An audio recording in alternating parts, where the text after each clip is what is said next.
19, Module O, Spiritual Wisdom. For peace and harmony. Omnipotent, omniscient, omnipresent.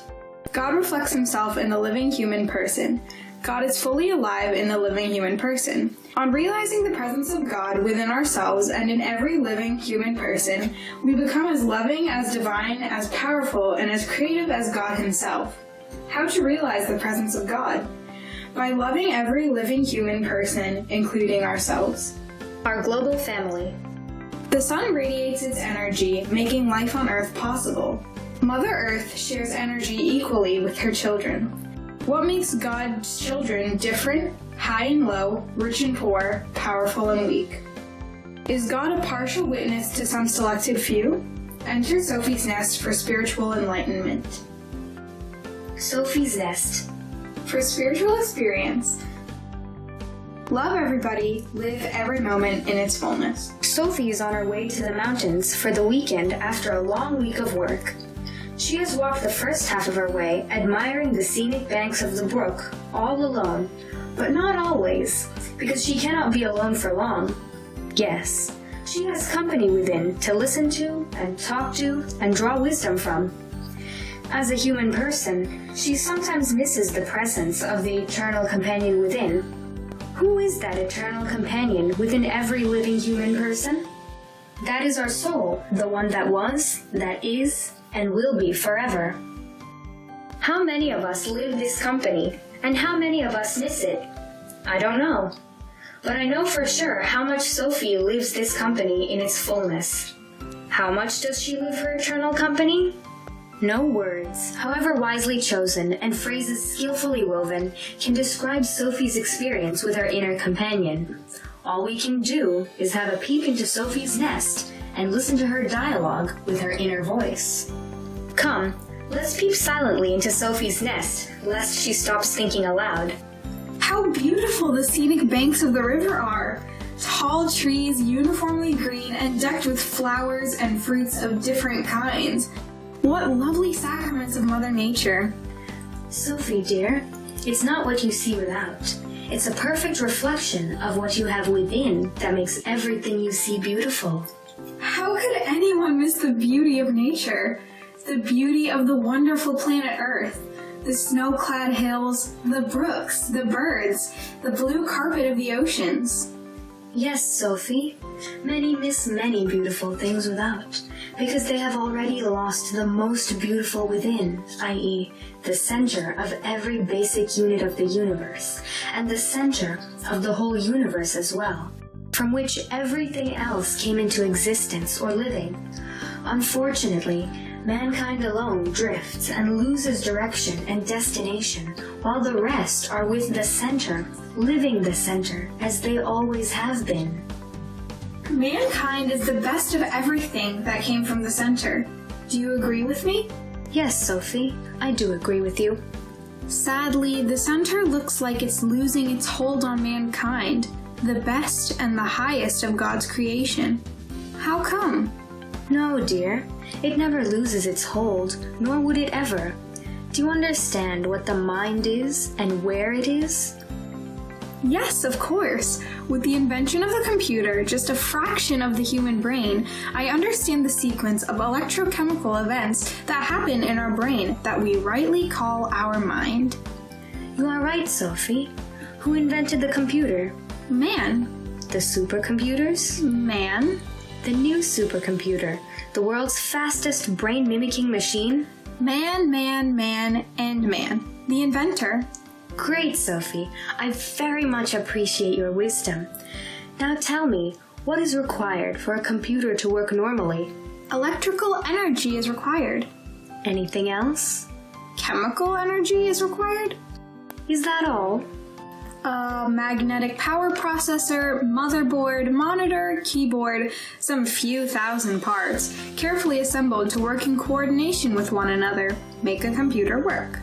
How many processors and circuit boards has the new supercomputer?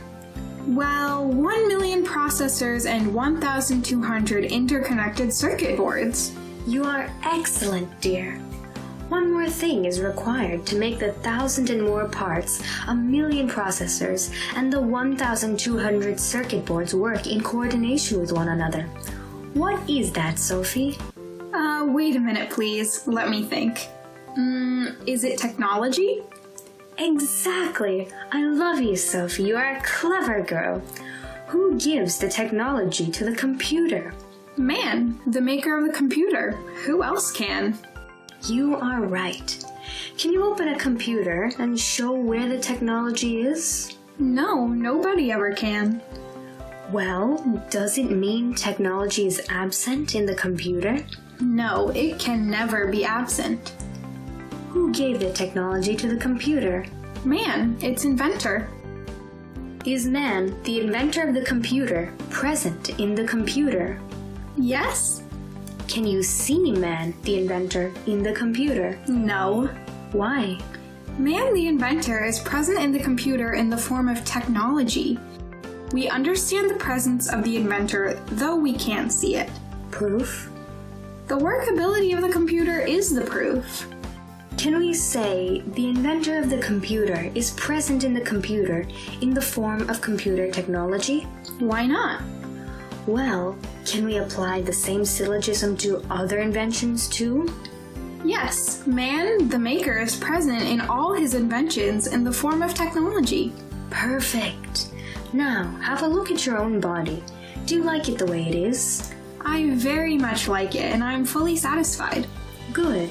Are you physically well? Yes, and I make sure I maintain physical wellness, eat the right food in its right quantity and quality at right intervals along with my own physical fitness programs. Why do you have to care for your body so much? I have to. My body is my only vehicle for the journey of my life. Very well. Do you know all about your body, the only vehicle for the journey of your life? Not all about it, but as much as I need to. How many cells make up your body, the only vehicle for the journey of your life? Should be trillions of living cells, perfectly organized into tissues, organs, and systems. Sorry, I don't know the exact number. You don't have to worry about the number. The data varies with the source. Thanks. You're welcome. Can you list the energies and essential things that make the body work normally? Well, the chemical energy from food, electrical energy generated from the built-in generators, solar system, the magnetic field we live in, and that's all. Is that all?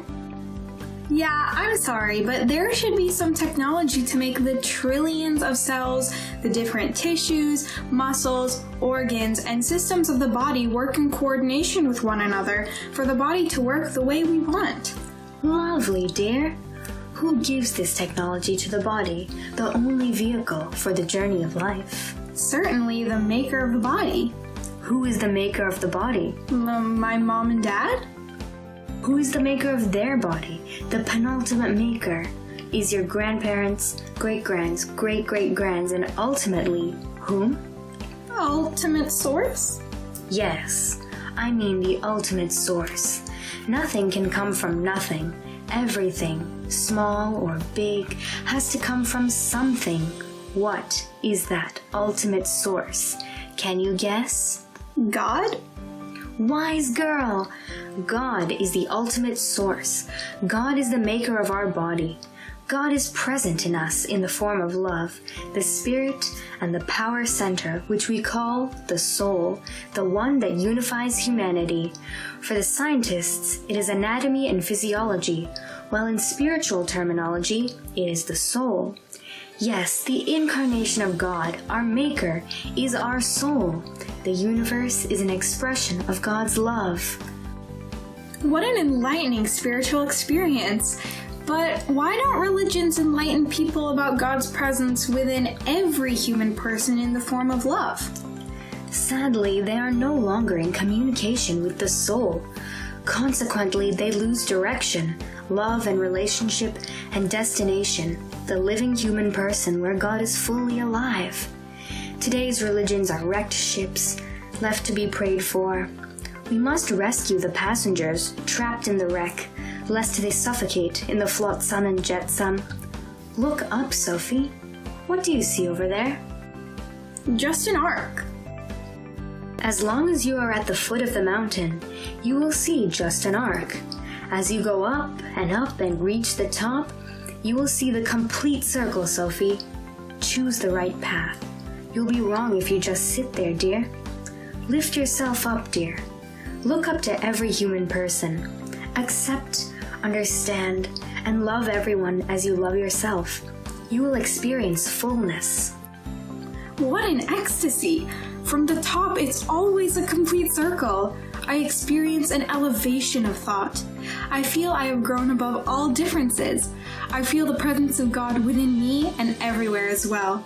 I'm able to love everybody and live every moment of my life happily in its fullness. Thank you so much. Part B, interaction time. Do you realize the presence of God, our Maker, within you? Why? Why not? What does spiritual realization mean? Spiritual realization means the act of becoming aware of the presence of God, or love, or spirit, or soul within us, and within every human person as well. Agree? Disagree? Partially agree? Comments, please. Are God, love, spirit, and soul the same? Of course, yes. God is love, and love is the spirit, which we call the soul, that unifies humanity. Where there is love, there is relationship. And by the same token, where there is relationship, there will be happiness and harmony. Our harmony, our path. Our happiness, our destination. Come, let's together walk the path and reach the destination. We meet after a break.